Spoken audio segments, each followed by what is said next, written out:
Des garçons et des filles dans la même équipe, c'est l'image qu'il faut retenir de cette journée de promotion du sport scolaire. Cette année, la consigne est claire, il faut développer et promouvoir la mixité en milieu sportif.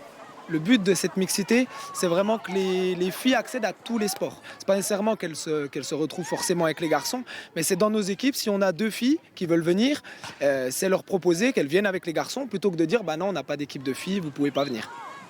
Quand on joue qu'avec des filles, je trouve qu'on a un peu plus le même niveau, alors que quand c'est filles-garçons contre filles-garçons, bah, c'est un peu plus varié les niveaux. Et du coup, bah, on peut se donner des conseils et s'aider. 160 jeunes sportifs de haut niveau avaient aussi rendez-vous sur le site de l'université dans le cadre des Olympoles. Une journée pour permettre à nos futures stars régionales de découvrir d'autres disciplines et à leurs entraîneurs d'échanger de bonnes recettes d'un sport à l'autre. Quand on parle de prépa physique, il y a des transversaux. Quand on parle de préparation mentale également, même quand on parle d'un jeune qu'on a accompagné sur un projet spécifique, forcément, il y a des choses qui sont transférables, oui. L'ambition à court terme, ça serait déjà les courses internationales, être sélectionné au championnat du monde avec la France, ce qui serait déjà vraiment un bel objectif pour un première année junior.